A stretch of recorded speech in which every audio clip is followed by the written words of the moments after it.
Assalamualaikum warahmatullahi wabarakatuh. Nama saya Masya Sindika Putri dengan NPM 2317051039 dari kelas C. Di mata kuliah sistem pakar ini saya akan menjelaskan materi ketiga, yaitu penalaran dalam ketidakpastian. Nah, dalam dunia nyata, pengetahuan seorang pakar tidak selalu pasti. Contohnya, seorang dokter tidak bisa langsung yakin 100% bahwa pasien terkena flu hanya dengan karena demam. Sama halnya dengan sistem pakar, ia juga harus bisa mengambil keputusan meskipun datanya tidak lengkap, samar, atau bersifat probabilitas. Nah, ini yang disebut dengan penalaran dalam ketidakpastian atau reasoning under uncertainty. Nah, mengapa ada ketidakpastian? Beberapa alasan mengapa kepastian sulit dicapai. Yang pertama, fakta tidak lengkap. Tidak semua fakta atau data tersedia. Selanjutnya, aturannya tidak mutlak. Selalu ada pengecualian. Yang ketiga, pengukuran tidak akurat. Sensor atau alat ukur bisa salah. Keempat, bahasa alami manusia samar. Contohnya, suhu agak tinggi. Bisa berbeda makna bagi tiap orang. Nah, pendekatan dalam penalaran dalam ketidakpastian itu, yang pertama ada probabilitas Bayesian inference. Nah, di sini nih menggunakan peluang untuk menghitung seberapa besar kemungkinan suatu hipotesis benar. Misalnya ketika pasien mengalami demam, maka ada kemungkinan 60% terkena flu, 30% terkena tipes, dan 10% penyakit lainnya. Metode ini secara kuat secara sistematis, namun kelemahannya adalah membutuhkan data probabilitas yang lengkap.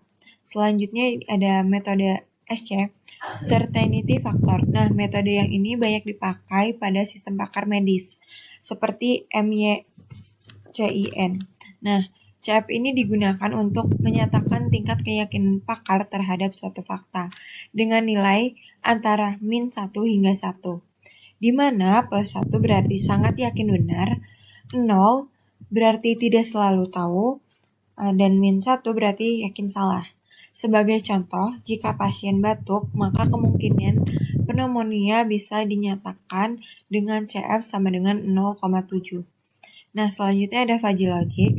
Metode ini cocok digunakan untuk data yang bersifat samar atau abu-abu. Logika fuzzy ini tidak hanya mengenal benar atau salah, tetapi juga memberikan tingkat keanggotaan.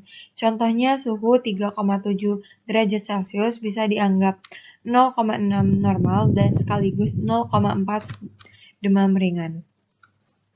Selanjutnya itu ada evidence theory. Metode ini mirip dengan probabilitas, tetapi menggunakan dua ukuran, yaitu belief yang menunjukkan tingkat kepercayaan dan possibility yang menunjukkan tingkat kemungkinan. Metode ini sangat berguna ketika data yang tersedia itu masih minim. Selanjutnya itu ada CBR, yaitu pendekatan yang mengambil keputusan berdasarkan pengalaman dari kasus sebelumnya. Jika ada kasus baru yang mirip dengan kasus lama, maka solusi lama dapat dipakai kembali dengan beberapa penyesuaian. Nah, di sini ada contoh kasus diagnosis penyakit flu. Gejalanya itu demam, batuk, sama pilek.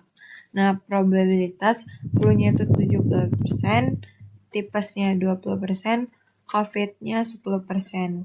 Nah, kalau di CF, flu ini bisa 0,8, tipesnya itu bisa 0,4. Sedangkan kalau di fuzzy logic, kalau misalnya suhunya 3,5 derajat Celcius, itu sama dengan 0,6, dia demam ringan, plus 0,4 dia normal. Nah, kelebihan sama kekurangannya. Kalau probabilitas ini matematikanya kuat sama objektif, tapi kekurangannya itu perlu data sama data probabilitasnya itu lengkap. Sedangkan kalau CF itu mudah dipahami, cocok banget untuk kasus medis. Sedangkan kekurangannya itu dia subjektif, tergantung pendapat dari pakar. Selanjutnya itu ada fuzzy logic. Di sini menangani data yang samar mirip manusia, butuh fungsi fuzzy yang tepat. Selanjutnya ada Debster-Safar. bisa dipakai sama data minim. Kekurangannya perhitungannya itu lebih rumit. Selanjutnya kesimpulan. Nah, ketidakpastian pasti ada dalam sistem pakar. Beberapa metode yang bisa digunakan antara lain probabilitas, certainty factor atau CF, fuzzy logic, evidence theory, dan CBR. Pemilihan metode itu tergantung sama kondisi masalah. Kalau misalnya datanya lengkap itu bisa pakai probabilitas, data dari pakar medis itu bisa pakai CF, datanya samar itu bisa pakai fuzzy logic, kalau datanya minim itu bisa pakai denser pasar. Tapi kalau misalnya datanya ada di kasus sebelumnya itu bisa pakai CBR. Mungkin itu saja yang bisa saya sampaikan. Kurang lebihnya mohon maaf. Wabillahi taufiq walhidayah. Wassalamualaikum warahmatullahi wabarakatuh.